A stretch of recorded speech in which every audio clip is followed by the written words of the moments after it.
ನಮಸ್ತೆ ಸ್ನೇಹಿತರೆ, ನನ್ನ ಚಂದ್ರಕಲಾ ಚಾನಲ್ಗೆ ಸ್ವಾಗತ. ಇವತ್ತು ನಾನು ಮಜ್ಜಿಗೆ ಹುಳಿ ಮಾಡ್ತಾಯಿದ್ದೀನಿ. ಹೇಗೆ ಮಾಡ್ತೀನಿ ಅಂತ ತೋರಿಸ್ತೀನಿ ನೋಡಿ. ಬೇಕಾಗಿರೋ ಇಂಗ್ರೀಡಿಯೆಂಟ್ಸ್ ಇಟ್ಟಿದ್ದೀನಿ. ಮತ್ತು ಜೀರಿಗೆ, ಹಸಿರು ಮೆಣಸಿನ್ಕಾಯಿ, ಕರಿಮೆಣಸು, ಕಡಲೆಬೇಳೆ ನೆನೆಸಿದ್ದೀನಿ. 1-2 ಅವರ್ ನೆನೆಸಿರೋ ಕಡಲೆಬೇಳೆ, ತೆಂಗಿನ ತುರಿ, ಅರಿಶಿನ ಮತ್ತು ಸ್ವಲ್ಪ ಕರಿಬೇವು. ಬನ್ನಿ ಹೇಗೆ ಮಾಡೋದಂತ ನೋಡೋಣ. ತರಕಾರಿ ಬೇಯಿಸಬೇಕು. ನಾನು ಮೂಲಂಗಿದು ಮಾಡ್ತಾಯಿದ್ದೀನಿ. ಮೂಲಂಗಿ ಮಜ್ಜಿಗೆ ಹುಳಿ ಮಾಡ್ತಾಯಿದ್ದೀನಿ. ಸೊ ಅದನ್ನು ಬೇಯಕ್ಕೆ ಹಾಕೋಣ. ಸ್ವಲ್ಪ ಅರಿಶಿನ, ಸ್ವಲ್ಪ ಇಂಗು, ಕರಿಬೇವು,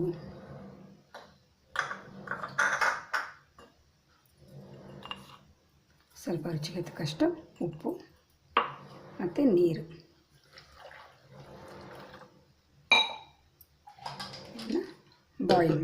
ಬಾಯ್ಲ್ ಮಾಡೋಣ. ಇವಾಗ ಮಸಾಲೆ ಗ್ರೈಂಡ್ ಮಾಡೋಣ. ತೆಂಗಿನ ತುರಿ, ಮೆಣಸುಕಾಳು, ಹಸಿಮೆಣಸಿನ್ಕಾಯಿ, ಜೀರಿಗೆ,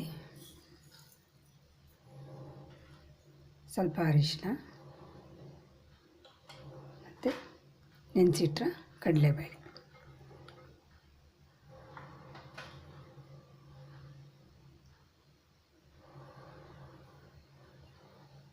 ಒಂದು ಚಿಟಿಕೆಯಷ್ಟು ಉಪ್ಪು. ಮಸಾಲ ಗ್ರೈಂಡ್ ಮಾಡಾಗಿದೆ. ಇದನ್ನು ತುಂಬ ನೈಸಾಗಿ ಗ್ರೈಂಡ್ ಮಾಡೋದು ಬೇಡ.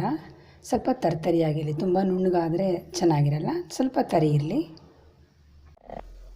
ಸ್ನೇಹಿತರೆ, ಇವಾಗ ಮೂಲಂಗಿ ಬೆಂದಿದೆ, ಹಾಕ್ತಾಯಿದ್ದೀನಿ. ಇದು ಹಾಕಿದ್ಮೇಲೆ ನಾವು ಮಸಾಲೆ ಗ್ರೈಂಡ್ ಮಾಡಿ ಇಟ್ಕೊಂಡಿದ್ದೀವಲ್ಲ ಅದನ್ನು ಹಾಕಬೇಕು.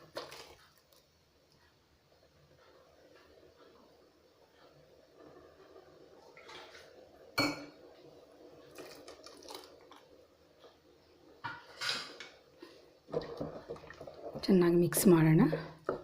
ಮಿಕ್ಸ್ ಮಾಡಿ ಒಂದು 5-6 ನಿಮಿಷ ಚೆನ್ನಾಗಿ ಬೆಂದ ಮೇಲೆ ಮತ್ತೆ ಮೊಸರು ಆ್ಯಡ್ ಮಾಡೋಕ್ಕಾಗುತ್ತೆ. ಫಸ್ಟಿಗೆ ಒಂದು 5-10 ನಿಮಿಷ ಇದು ಬೇಯಲಿ. ನೋಡಿ ಸ್ನೇಹಿತರೆ, ಇವಾಗ ಇದು ಪೂರ್ತಿ ಕುದ್ದಿದೆ. ಇವಾಗ ಇದಕ್ಕೆ ಮೊಸರನ್ನ ಸೇರಿಸಬೇಕು. ಗಟ್ಟಿ ಮೊಸರು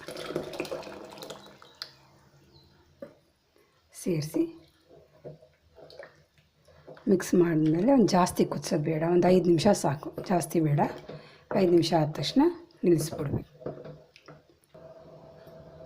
ನೋಡಿ, ಇವಾಗ ಇದು ಪೂರ್ತಿ ಕುದ್ದಿದೆ. ಸ್ವಲ್ಪ ಉಪ್ತಾ ಇದೆ.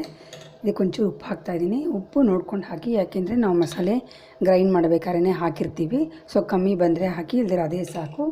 ಸ್ವಲ್ಪ ಕರಿಬೇವು ಹಾಕ್ತಾಯಿದ್ದೀನಿ ಮತ್ತು ಸ್ವಲ್ಪ ಕೊತ್ತಂಬರಿ ಹಾಕಿ ಒಂದು ಸಲ ಮಿಕ್ಸ್ ಮಾಡಿದ್ರೆ ಆಯಿತು.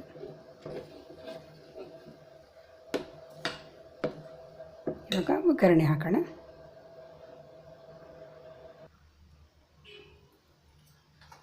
ಒಗ್ಗರಣೆ ಮಾಡೋಣ. ಇವಾಗ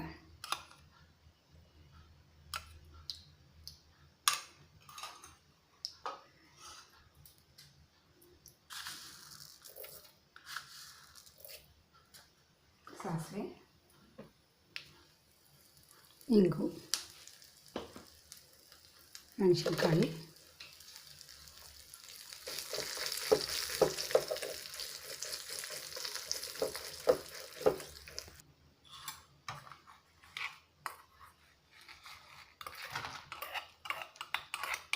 ಒಗ್ಗರಣೆ ಹಾಕಾಯಿತು.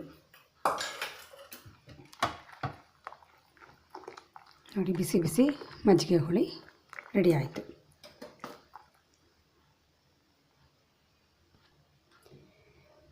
ನೋಡಿ ಸ್ನೇಹಿತರೆ, ಬಿಸಿ ಬಿಸಿ ಮಜ್ಜಿಗೆ ಹುಳಿ ರೆಡಿಯಾಗಿದೆ. ಇದು ಊಟಕ್ಕೆ ಅನ್ನದ ಜೊತೆ ತುಂಬ ಚೆನ್ನಾಗಿರುತ್ತೆ. Thanks for watching. ದಯವಿಟ್ಟು ನನ್ನ ಚಂದ್ರಕಲಾ ಚಾನಲ್ನ ಸಬ್ಸ್ಕ್ರೈಬ್ ಮಾಡಿ, ಲೈಕ್ ಮಾಡಿ, ಶೇರ್ ಮಾಡಿ, ಕಮೆಂಟ್ ಮಾಡಿ. ಧನ್ಯವಾದಗಳು.